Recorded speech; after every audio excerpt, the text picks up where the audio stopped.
Athakan, why do teams run it down while they do it?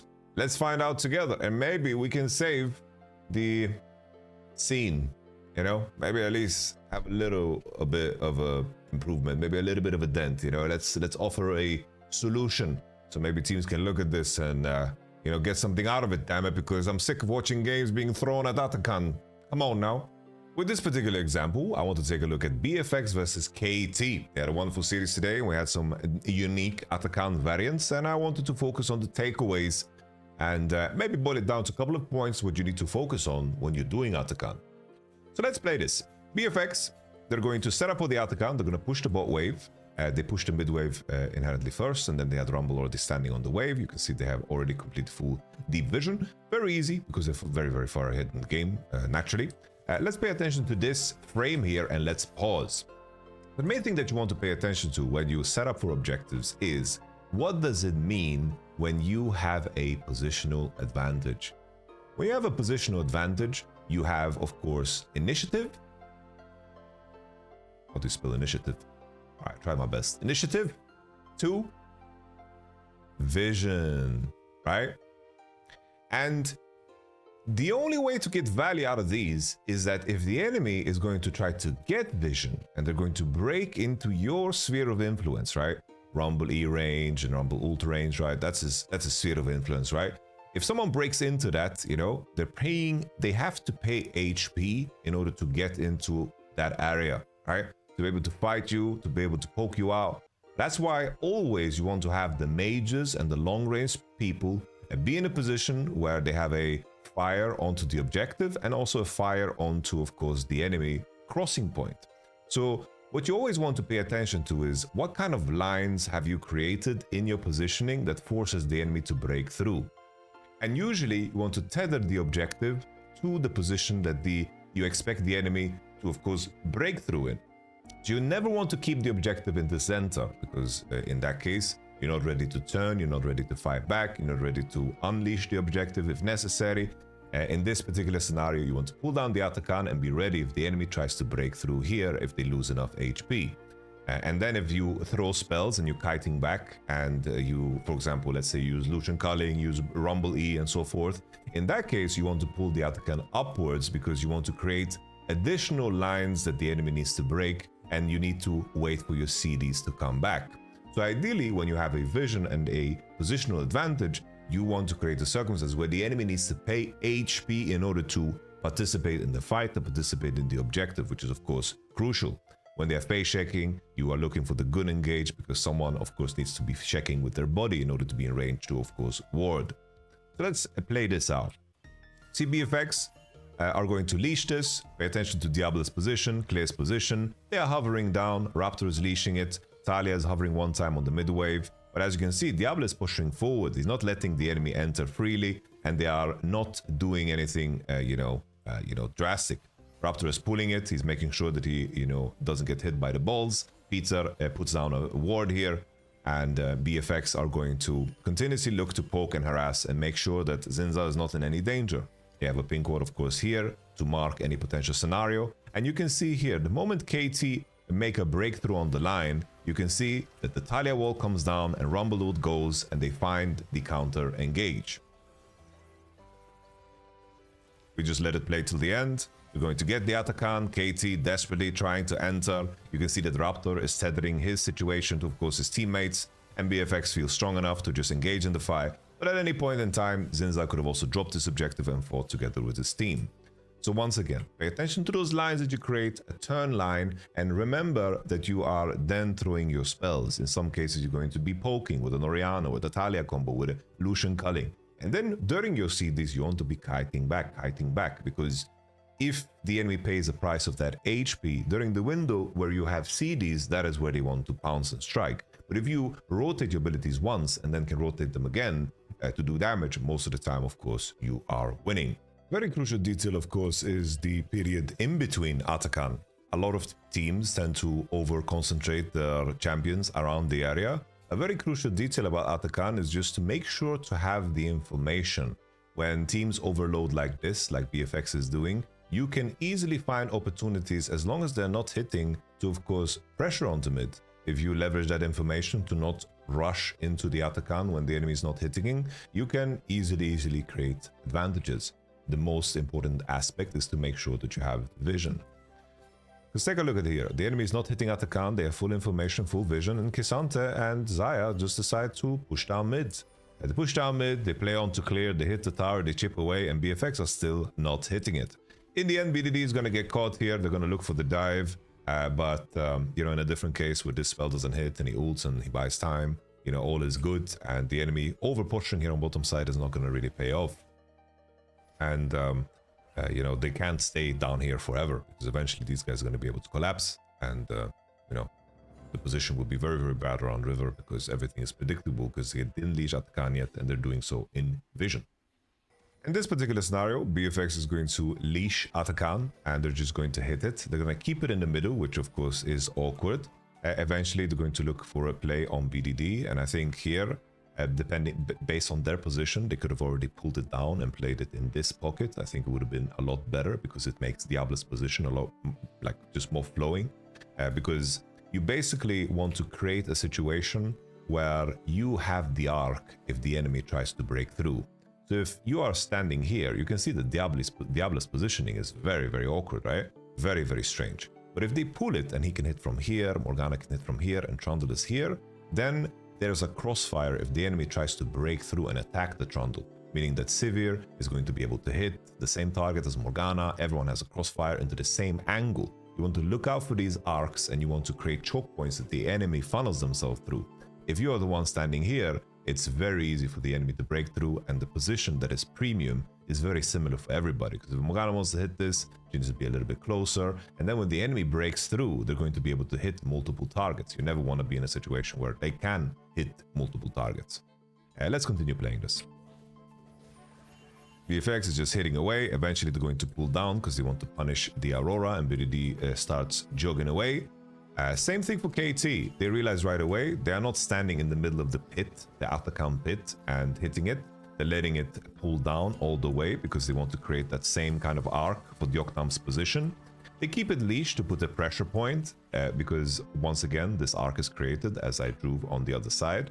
If the enemy tries to break through into here, they have position to play with. Athakan can be in fog of war here, he can dart in here, he can dart in here. I don't think Peter needs to show right. I think it's better for him to stay in fog of war. Just pay attention as well in terms of how this looks like, of course, for the enemy. They have vision on Peter here. Imagine if he was in fog of war, it would have been a lot better and a lot cooler, right? I think he would have had more pressure in the game. But they keep hitting it. They're trying to punish the fact that they're going for BDD because two people are showing. But the main detail to pay attention to is the position that they've created. Dioktam is never in danger here, and they can choose to, of course, turn onto Raptor if it comes down to it. Perfect kind of misuses spells, but in the end, they get they're just counting for the smite and the feather recall in order to fight, and that's their setup for the Athakan. But the crucial detail there is that they are pulling it down. They're pulling it the same way Raptor did as a reaction. They're pulling it. They are creating a situation where their ADC has a proper arc to play around, and they are not stuck between a rock and a hard place. Dioktam cleans up, and KT win the situation. This particular game, game number 3, is also a great example of a Athakan play. So we're going to have VFX here, cross into the area, they're going to put vision, and here they're looking to determine which line are they going to force the enemy to cross. The main thing is that you want to make it as difficult as possible for the enemy to enter. Vikla is showing on vision, which makes it awkward. He's currently showing on minions, which makes it not put any pressure. And here, Perfect and KT, the rest of them are trying to create an arc to kind of break through this vision. The Jhin ult is being used. They're paying kind of a price here with the cooldown, and of course the Nico W to kind of enter into the area. Renekton is then looking for the break, but pay attention here. Imagine a scenario now where BFX, they either created a line where they turned on these guys and they had Athakan leashed over here, right? If Athakan was leashed into this pocket, and let's say they could play far more up and they could engage on Kaz and pressure BDD as they enter into this area, would be better. But Vikla's position is just so thrown, right? This position is only really valuable if you can aggress appropriately, kill the minions early, and then pressure into this area as the enemy crosses. But the issue is now is that these guys gets pushed out. Vikla's position is just completely lost on the map. and they are playing around the wrong pockets. If you want to make value out of this position, you need to pull the Athakan down, and then you want to create an arc around this area, and then maybe you have Aatrox in this spot coming through here, and then you look for turns like these, right? Maybe it's better to just keep Vikla in this spot because he has no flash, meaning Annie, and then you have Aatrox coming around here because he can like chip away and be annoying and disturb, and then maybe flash over the wall. But the main thing is that same arc kind of is created if Athakan was positioned here. But now their position becomes so awkward because the arc is created around them and onto the scanner. The scanner is tanking the objective in the center, which means that the enemy can hit him freely without any big punishment, okay? So always pay attention to those lines and those turn lines that you want to create, because if you stay in the center, the enemy is the one that has the arc to hit onto you out of multiple good positions. But if you pull this objective down, suddenly you have so much more space to play with, and the enemy's entry is basically into the jaws of the shark, right? This is just the teeth that will just collapse onto the person that is trying to break into it, and at the same time, the person tanking the Athakan is in no danger. Even better, the Athakan kind of creates a cover fire with the circles that he creates around himself. So let's just play through the replay here, because in the end, Raptor having it leashed in the middle, Renekton goes on a trip here.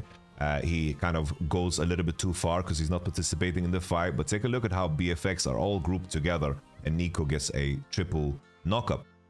You know, at this point in time, you know, this is a fight that in the end, BFX is going to be able to win because BDD needed to kite downwards and so forth, and they get a nice scanner ult. I still wanted to highlight the fact that here they lost Athakan, and maybe in a different scenario, they win this fight even harder, and they also get to secure the Athakan because the enemy should have a very, very tough time entering. Like at this point in time, I think that Tristana is just too weak to actually carry the game, and the Renekton is super, super far behind as you look at his inventory, right? Like this, them getting Athakan here is only because of the position. You just need to pull it down and create that arc for re-entry. Because imagine, once again, if they pulled Athakan down here, then maybe Annie can look for a turn from this angle. Maybe Kellen can be here with flash. Maybe he can be here with flash. Then as they enter into here, you all have a crossfire. MF can ult from here. You have so much more space to play with. But here, MF was forced into a pocket. It was very close that Nico engaged on her too. They got a triple, and luckily, you know, Diable positioned well. But it's just a question of pulling the objective down, creating the arc. Create the arc. Always look for that arc kind of position that you can create a crossfire, and then always as the enemy enters, create lines where you want to poke the enemy. That's why I like having range so important in these scenarios, because imagine a world where you had this vision that of course BFX did. If they had something like a mage, like here, imagine Vikla was in this bush and he just QWEs out the first target who enters. That's a good chunk. That's a good chunk, and he can walk away and wait for his cooldowns to come up, and the enemy needs to pay a price. Here, Kellen is the only one in the bush, and they don't have the best champions to punish an entry. But even here in this spot, right? Like imagine if we were in a position where we wanted to, fight these guys. Let's say Clear says, I'm gonna start fighting these guys because they're isolated. That's also a possibility. So in terms of them holding the lines, it is pretty good, but they just don't make use of it and don't put the right people in the bush. Because imagine here, Annie's in this bush here, or maybe let's say Clear just starts fighting this guy to the fucking death, because why not? You know, this guy's out of position, this guy's out of position, they're just pushing on these guys. But then, in the end, they give up the position, and when they gave up this position, and the enemy could enter this space, right, for free, you need to pull the Athakan down. This is crucial, pull the Athakan down, because if you're not defending that, you don't want Athakan in this position, and then it means you're creating another arc, right? So you need to be adaptable and flexible, because sometimes the enemy is going to be able to break through without paying a price, or maybe you have cooldowns, then you want to kite back and of course position the Athakan lower. This Athakan take was quite advanced, but it's also something that you can do with a lot of junglers, because tanking the Athakan, resetting your resistance stacks and so forth is quite easy. Vi is one of those. So Kaz is going to start leashing it. His team is now 4 people on, of course, mid-wave. They know the enemy is lacking engage because they have Orianna, Varus, Tahm Kench, and so forth. They are forcing the enemy to defend, and they're ignoring the top wave, and Kaz just keeps hitting it. They're not reacting any differently, and they're leveraging the fact that the enemy struggles to take, of course, Envision into topside. he pulled it down, so it's not, of course, spotted on the wave. And eventually they're going to collapse on this Athakan to just collect it. This is something that teams can do more. BFX struggle at this point in the game to kind of have traction and information in the game, and they limit engage, and they manage to just collect this Athakan with ease. As you can see here, you know, Vi, a particular champion with her passive, with the percentage damage, and of course, you know, her shield makes it a lot easier for her to tank. But there's a lot of other champions that can do this by example, so something to shout out to. I really wanted to talk about the lane assignments. I mentioned before that teams tend to over-posture on the side where Athakan spawns. The main detail you just need to pay attention to is you need to have enough people topside to have information on Athakan. So many times teams fully overcommit into the Athakan side, and the main detail of what Flak was doing this particular replay is that Whippo feels strong enough that he can get information, and as long as he's spotting this Athakan, he knows that his team doesn't need to stress. He knows that it's not leashed, because the thing is, if somebody's hitting it, it means that you have the freedom to face check river. Here he spots Dinar and nobody's hitting it, and they have information of a scanner, so they can take their sweet time. They never rush, even in this spot, Inspire goes all the way to hit golems. He's not stressing, not rushing, because he has information over, of course, the enemy team. And as long as Whippo feels safe to get information on the Athakan, they're not stressing to rush to the Athakan.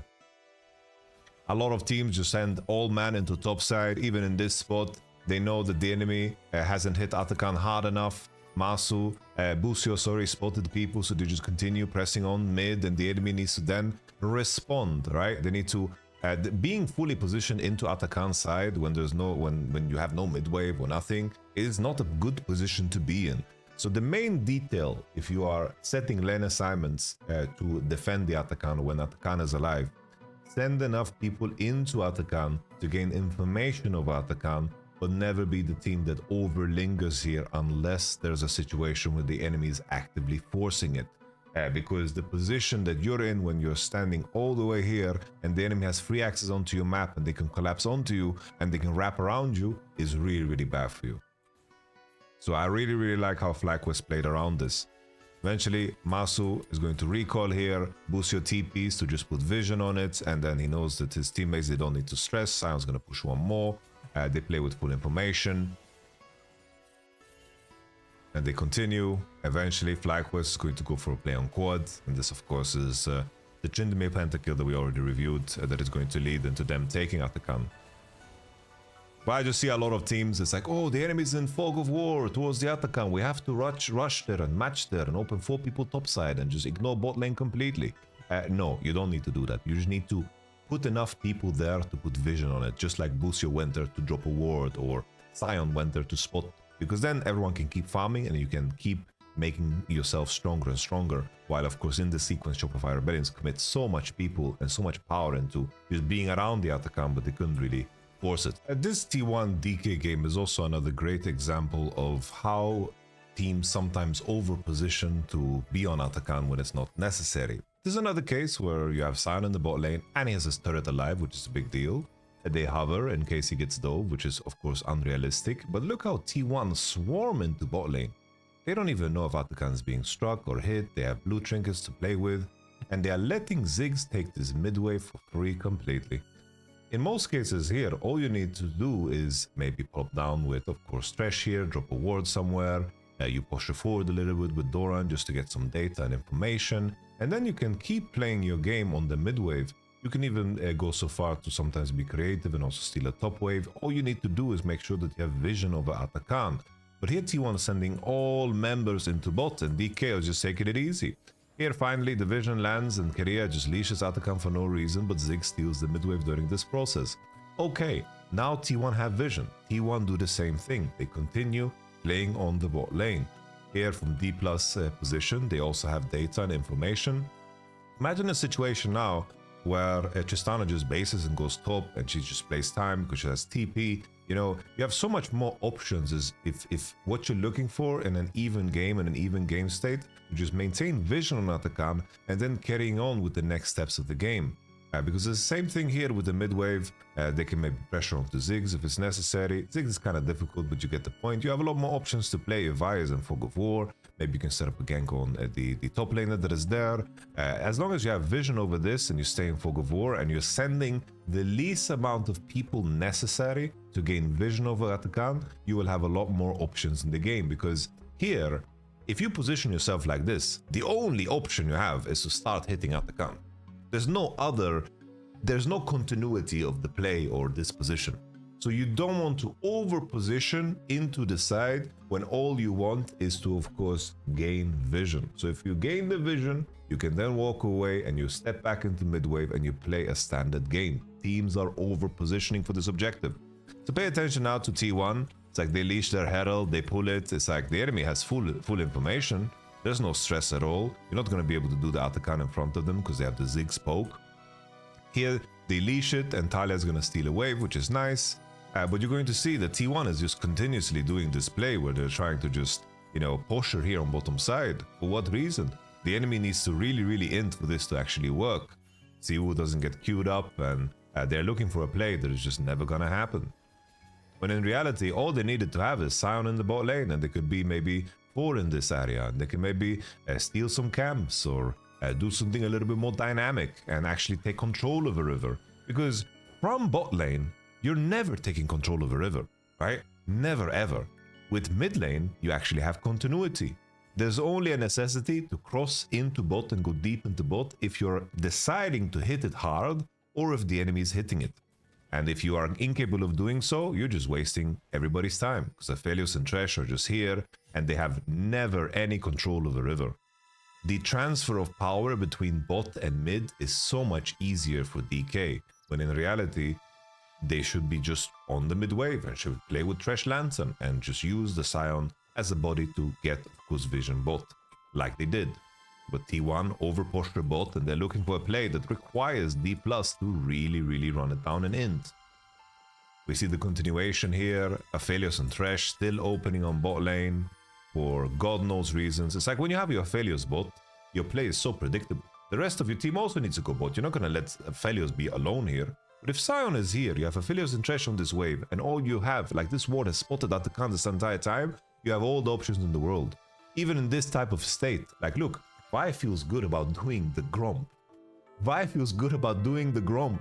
If your Vi feels good about doing the Gromp, maybe it's a signal to you too in terms of what you can do, right? They did the blue and the Gromp and it's like, oh, they're not hitting Athakan, we're safe. But somehow we end up in this scenario where Thresh and Aphelios are on bot and they're not getting any prior on mid or no information on mid, only this shallow ward here that Thresh placed. Even in this spot, right? It's like you have vision over this Aphelios, maybe Vi is going to go behind Talia. Maybe they snap gank the Gnar, and then the Gnar dies, and then suddenly you have a TP to defend the potential Athakan. There's a big window here to play because the enemy is not hitting it, and you don't need to stress and rush. But as you can see, T1 is never putting any effort into actually taking control of the river. And now they have this lane assignment with Sion on mid and Aphelios and Thresh is on bot, and Aphelios and Thresh can't contest the bot prior because they have no control of the river once again.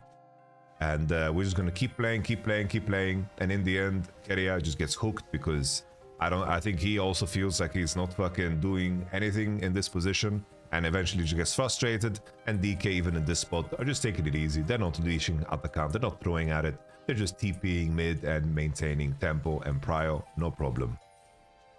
Eventually, they're going to collect the dragon from this position. And at some point, both teams are like, you know what? Athakan is too hard to take. If both teams have info over it, no one can really take it. So we're just going to accept it for what it is. And T1's actually going to go into the game state that we mentioned before. Obviously, the dynamic's a little bit different because Nash is alive. But I still wanted to highlight the same thing. If you can get the information on Athakan with less people, like Busio did or like Whippo did, then do so. Don't send so many people down bot unless you're actively trying to force a fight at all costs. And in this state, obviously they can't because this is going to bomb them. So just pay attention to this detail. Never do this thing where you send 5 men into bot just to stand there and do nothing. So what did we learn? 1. Minimum amount of people to get information on Athakan and then carry on playing a standard metagame. Farm, pressure mid, take control of a river. Don't do anything crazy and extravagant. Just do the regular stuff. Make a play on top if you want to. Push another wave. Kill the enemy top lane if he's there. Push a wave. You have TPs to play around with, time to play around with. Obviously, going to be cases where the enemy has insane damage on Athakan. Well, if they do, maybe you can adjust, but that's rule number 1. Rule number 2, create clear lines of where you want to turn. It's the same thing with Nashor, right? Same thing with Nashor. T1, like if they're doing Nash, they have clear lines when they turn. They have clear lines when they're looking to play for finish. They here in this spot, they're playing for a clear finish. So here, of course, Sion is just looking to distract, and they're looking to exit as soon as possible. They're not looking to turn, of course, on the banana bush. In some cases here, when you're turning, right, and you create lines, you turn on this line, you turn on this line, and you don't let the enemy break into here for free. You make them pay HP. But here, the Nash was dropping so fast, so they're just playing for the exit. Naturally, the rules of engagement always remains the same. If you have a positional advantage, it's only so if you create a crossfire where the enemy needs to break through and pay HP to get vision and information, and you use your initiative. If you don't use your initiative and your position, like imagine you're looking to turn and you're looking to fight and everyone is just in the pit. Everyone's in the pit and the enemy can instead create a crossfire on you and attack everybody in the pit. Naturally, that's a terrible position to be in, and no ADC or mid worth their salt is ever going to go in the pit. They're going to kite here because it becomes awkward. The same rule always applies. Look for those arcs and create those lines where you break, and do so around the Athakan area, around the walls that are created, right? Pull Athakan into this pocket, you have an arc here and you have lines to break, right? Pull Athakan here, you have an arc and the enemy has lines that they need to break in order to go, right? And if you are pulling Athakan into one direction and you have great lines like this, that's fine too. Just make sure that you pull Athakan into the direction to create chokes and pull it in the direction of where you create, of course, your turn lines that we saw in the first example. So that's it. Let me know what you guys thought. Did you learn something? Did you become smarter? Let me know in the comments below. Leave a like if you like this type of course, content. Subscribe as well. It means a great deal. You can also join the membership program if you want to. But that's it for me. Thank you very much for watching. I'll catch you guys on the next one. Peace.